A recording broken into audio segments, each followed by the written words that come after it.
يا رب قربنا وباركنا لنعمل صالحا في يدي رسالة التغيير.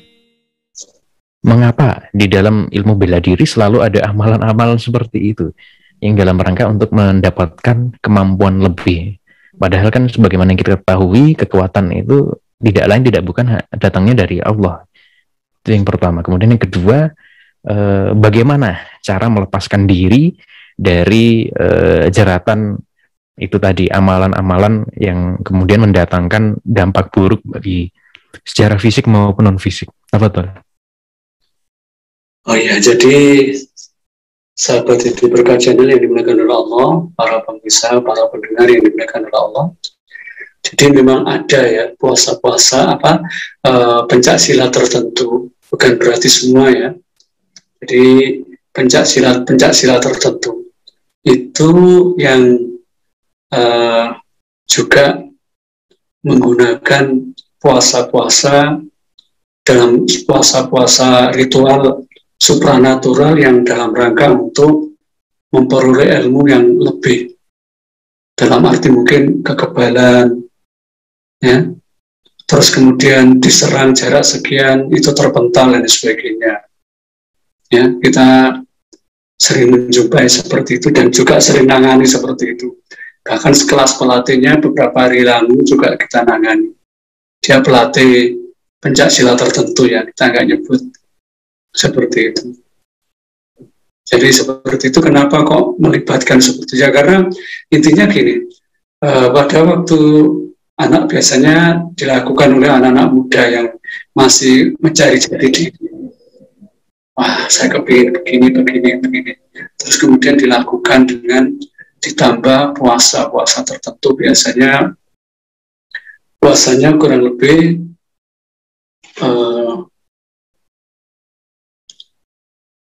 3 hari, misalkan dilakukan hari Selasa, Kamis, Jumat, kemudian dilakukan dengan puasa, kemudian wirid-wirid tertentu, ya bisa membaca ini diwiridkan. Nah ini yang talbisnya yang di sini. Jadi orang yang banyak terkecoh di sini.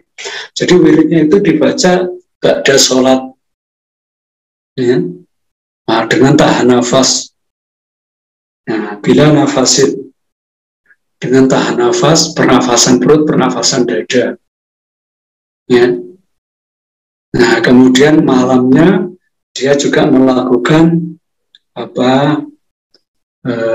tirakatan lagi. Sampai pagi tidak tidur. Nah, pada waktu dia melakukan seperti itu, apa yang terjadi? Ya karena di situ menyelisih Nabi, jinnya mau. Jadi setan jin itu mau ikuti manusia yang seperti itu. Kenapa? Karena di situ ada syaratnya. Syaratnya apa? Maharnya itu membayar dengan amalan-amalan bid'ah yang tidak diajarkan Nabi seperti itu. Nah, setan pada waktu seperti itu senangnya bukan main. Ya, senang. Dan memang kadang ada yang berhasil, ada yang tidak. Nah, setelah itu coba, ada yang dengan senjata tajam, dengan dipukul, ya. Walaupun tidak semuanya yang model-model pencaksilat itu selalu dipukul tidak terasa itu semuanya selalu jin, tidak. Memang kadang-kadang ada yang menggunakan latihan pernafasan, terus dengan latihan yang rutin, pada waktu dipukul kemudian kita tahan nafas, diarahkan di tempat yang mau dipukul, itu memang sekian persen tidak terasa. Ya, karena kita sering lihat-lihat tema-tema seperti itu, kita juga pernah berkecimpung melihat teman-teman yang seperti itu. Jadi puasa-puasa yang seperti itu, kenapa? Ya itu tadi, karena mereka menyelisih amalan Nabi, dia dibantu memang. Ya. Jadi dibantu oleh jin, akhirnya lebih kuat, kebal, ya, tidak makan senjata dan sebagainya.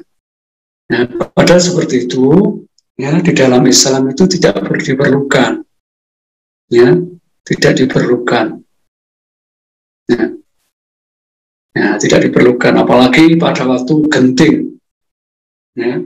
Kita masih ingat, maaf, saya bukan nuding ke A si B enggak pada waktu zaman ninja. Banyak sekali, ya. Itu kurang lebih tahun berapa, 90 berapa itu, zaman ninja itu, ya. Banyak yang diisi di rumah dengan bambu kuning, dengan puasa ini dan itu, mandi di malam hari dan sebagainya. Kemudian puasa ini, puasa itu, yang dicontohkan Nabi. Tapi apa yang terjadi?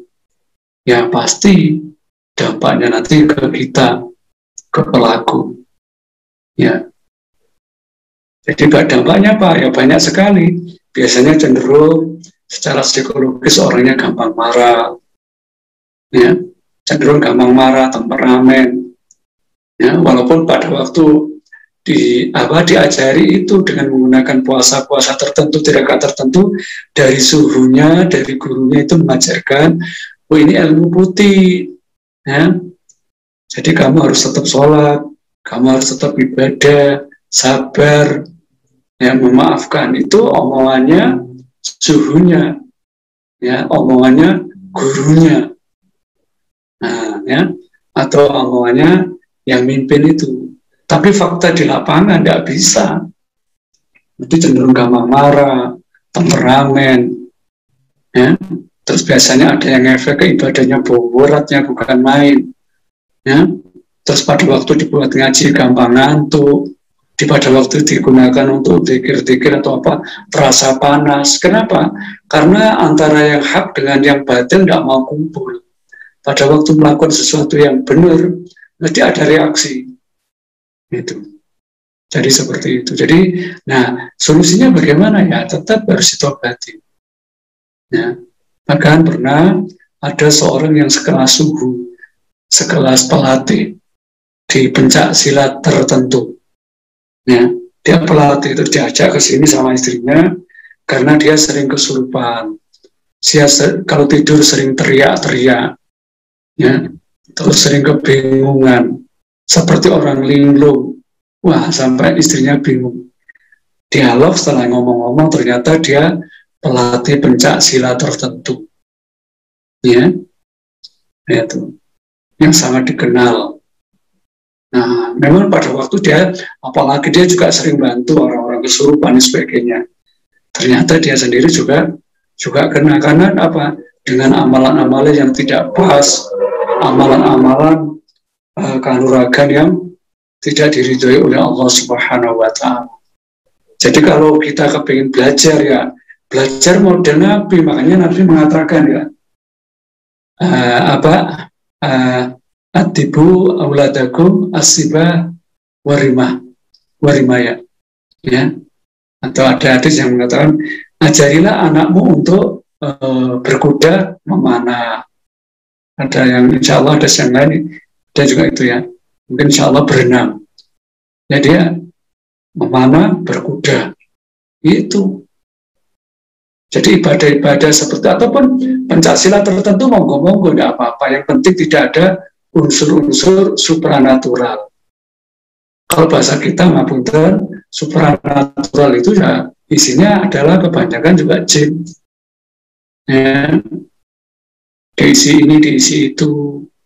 Ya, suruh gerak, kemudian dibacakan asma-asma tertentu. Itu.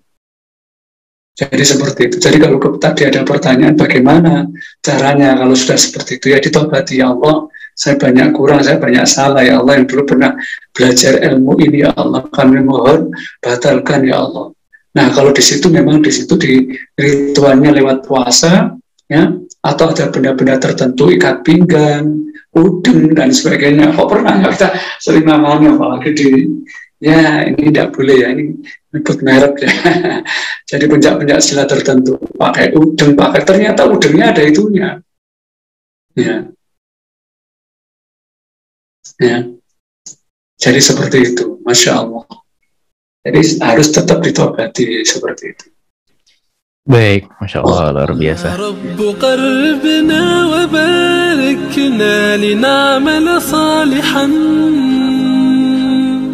في يدي رسالة التغيير